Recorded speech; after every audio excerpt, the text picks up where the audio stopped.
Hello students, this is CA Karishma Bansal from My Future Academy. Let's continue with our next topic, types of diagram. अलग अलग types के diagrams होते हैं, pictogram, scatter diagram, line diagram, circle diagram, bar diagram, pie diagram. अब अपन लोगों को इसके बारे में पढ़ना है. सबसे पहले अपन पढ़ रहे हैं time based line diagram. Time based line diagram, ठीक है. टाइम बेस्ड लाइन डायग्राम में क्या होता है ना, ये डायग्राम जैसे एक्स एक्सिस बनता है, वाई एक्सिस बनता है, इसमें भी वो तो बनता है. इसमें तुम्हारा जो डायग्राम है इस तरह से लाइन में होता है. हमेशा याद रखना, टाइम बेस्ड लाइन डायग्राम किस तरह से डिफरेंट डिफरेंट टाइम में तुम्हारा सिनेरियो चेंज होता गया है वो रिप्रेजेंट करता है. कि भाई इस साल में मेरी लिटरेसी रेट 90% थी, अगले साल 91 हो गई, उसके अगले साल 92 हो गई. तो ये जो ट्रेंड है ना, जो टाइम के बेसिस पर अपन बताना चाह रहे हैं, वो हमेशा टाइम बेस्ड लाइन डायग्राम से बताया जाता है. Picture will show the shape और slope of a relationship in economic between two variable. जो किसी भी चीज़ का स्लोप बताता है वो लाइन डायग्राम है. स्लोप मतलब अपवर्ड जा रहा है, डाउनवर्ड जा रहा है, स्ट्रेट रह रहा है, तो उसको अपन लाइन डायग्राम से बताते हैं. इसमें अपन लोग जो इंडिपेंडेंट वेरिएबल होता है उसको अपन एक्स एक्सिस पे बताते हैं, डिपेंडेंट वेरिएबल को वाई. ये इंडिपेंडेंट है, इसके ऊपर ये डिपेंडेंट है, तो इसको अपन वाई एक्सिस पे बताएंगे. ठीक है. इसके अंदर मैंने तुमको समझा दिया क्या दिखाते हैं. डिफरेंट डिफरेंट ईयर्स में तुम्हारा सिनेरियो किस तरह से चेंज हुआ है वो अपन टाइम बेस्ड लाइन डायग्राम से बताते हैं. सेकेंड आता है बार डायग्राम, या फिर ठीक है, types of bar diagram. Bar diagram ये बताता है कि एक पर्टिकुलर कंपोनेंट के पास कोई पर्टिकुलर चीज़ कितनी है. जैसे कि तुम लोगों को एक एग्जांपल देते हैं. एक कंपनी है, एक कंपनी 12 महीने प्रोडक्शन करती है, तो जनवरी से लेके मार्च में उसने कितना सेल किया, मार्च से लेके अप्रैल में उसने कितना सेल किया. तो यहाँ पे क्या बताया जा रहा है, एक पर्टिकुलर वेरिएबल किस तरह से पूरे साल में या किस तरह से वो पूरे जगह पे डिस्ट्रीब्यूटेड है. तो किसी भी चीज़ का डिस्ट्रीब्यूशन बताने में बार डायग्राम बहुत अच्छे से इफेक्टिव होता है.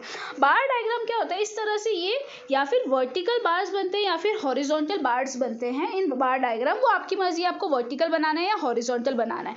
हर सेक्शन के लिए अलग अलग बार बनता है. जैसे जनवरी से फेब के लिए अलग बनेगा, मार्च से अप्रैल के लिए अलग बनेगा, मई से जून के लिए अलग बनेगा. तो बार डायग्राम जनरली 3 टाइप के होते हैं. एक होता है सिंपल बार डायग्राम, एक होता है क्लस्टर बार डायग्राम, एक होता है डिवाइडेड बार डायग्राम. सिंपल बार डायग्राम मतलब एक कंपोनेंट के लिए एक ही डेटा अवेलेबल है कि जनवरी से फेब में तुम्हारी 35 की सेल है, तो तुम लोग क्या करोगे, जनवरी से फेब में 35. मतलब जब तुम्हारा एक ही बार बनता है तो वो तुम्हारा होता है सिंपल बार डायग्राम. अब आते हैं क्लस्टर बार डायग्राम. क्लस्टर बार डायग्राम मतलब एक पर्टिकुलर वेरिएबल के रिलेटेड एक से ज़्यादा, 2 या 2 से ज़्यादा डेटा अवेलेबल है.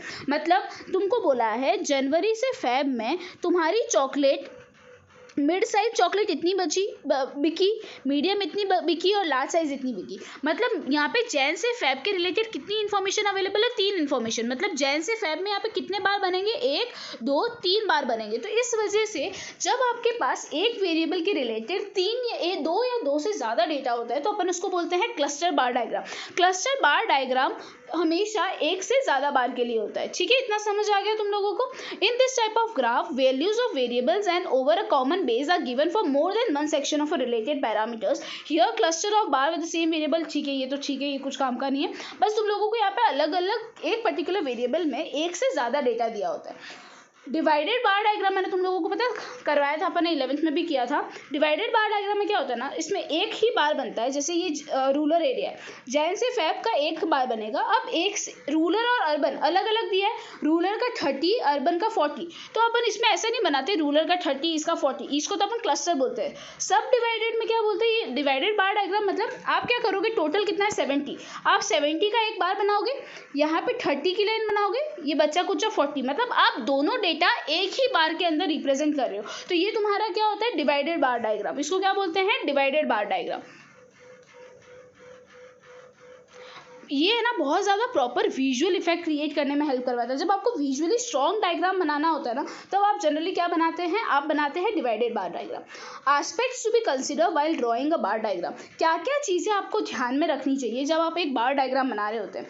आप लोगों को सब बार की विड्थ सेम होनी चाहिए, इक्वल विड्थ के होने चाहिए. मतलब चौड़ाई आप ऐसा नहीं ये थोड़ा कम चौड़ा बनाओ ये ज़्यादा चौड़ा, नहीं, आपके सारे बार्स की जो विड्थ होनी चाहिए वो सेम होनी चाहिए। The length of the respective bar should be proportionate to the value of the variable which they represent. जो तुम लोगों की हाइट है ना वो उतनी ही होनी चाहिए जितनी उसकी वैल्यू है।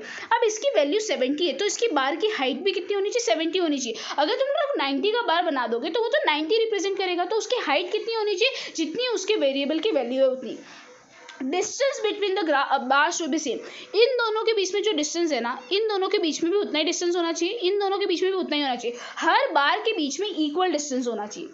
All bar should rest on the same line called, ठीक है, सारे के सारे बार सेम लाइन पे होने चाहिए। ऐसा नहीं एक एक्स एक्सिस पे एक तुमने ऐसा बना दिया एक तुमने ऐसा बना दिया, नहीं, एक बार अगर एक्स एक्सिस पे बन रहा है तो सारे बार एक्स एक्सिस पे बनेंगे, अगर एक बार वाई एक्सिस पे बन रहा है तो सारे बार वाई एक्सिस पे बनेंगे।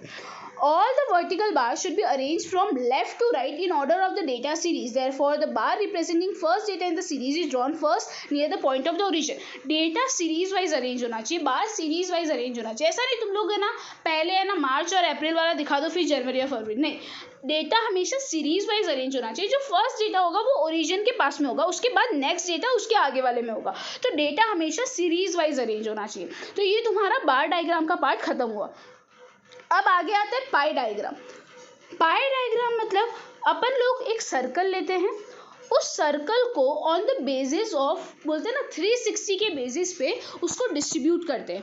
किस तरह से अपन करते हैं, देखो, division of a circle in degree represent pi diagram. जब अपन डिग्री के बेसिस पे एक सर्कल को डिवाइड करते हैं वो पाई डायग्राम है। If the entire circle is considered as universal set, अगर हम एक पूरे सर्कल को यूनिवर्सल सेट मान लेते हैं, ऐसा मानते हैं यही पूरा यूनिवर्स है, इसके अंदर डिफरेंट डिफरेंट कंपोनेंट है, अपन को उसको रिप्रेजेंट करना है, तो अपन किस तरह से रिप्रेजेंट करेंगे। जैसे देखो तुम लोगों को ये एग्जाम्पल दिया हुआ है, ये तुम लोगों को बुक्स बोला है, बुक्स इतनी है, स्टेशनरी इतनी है, आपने इतना पैसा स्टेशनरी पे खर्च किया, इतना इस पे इतना, टोटल आपने 100 रुपये खर्च किए। अब आप उनको ये 20 रुपीज़ को इसमें सर्कल में बताना है, तो आप कैसे बताओगे, 20 डिवाइड बाय जो टोटल है 100 इंटू 360, कितना डिग्री आया, 72 डिग्री।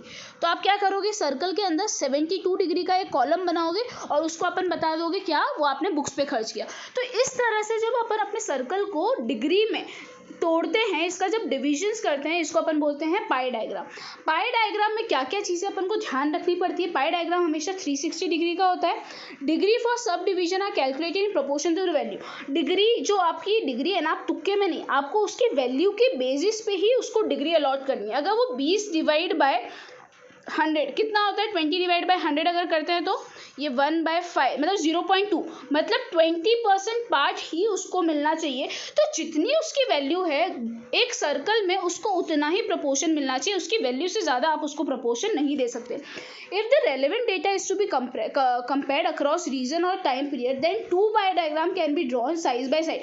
अगर अपन को दो डेटा को कंपेयर करना है, दो जैसे अपन को राहुल की इनकम और मयंक की इनकम कंपेयर करनी है, तो दोनों के अपन अलग अलग पाई डायग्राम बना सकते हैं और उसको कंपेयर कर सकते हैं। जब भी दो डेटा के रिलेटेड बात हो, दो अलग अलग इंसानों की बात हो, तो आप दो अलग अलग पाई डायग्राम बना के उसको शो कर सकते हैं, कंपेयर कर सकते हैं। ओके स्टूडेंट्स, यहाँ पे अपना पाई डायग्राम का पार्ट खत्म हुआ। Types of graph upon next lecture में करेंगे, इसके बाद अपना सिर्फ टाइप्स ऑफ ग्राफ बाकी है, ये ठीक है, नेक्स्ट लेक्चर में अपना चैप्टर खत्म हो जाएगा।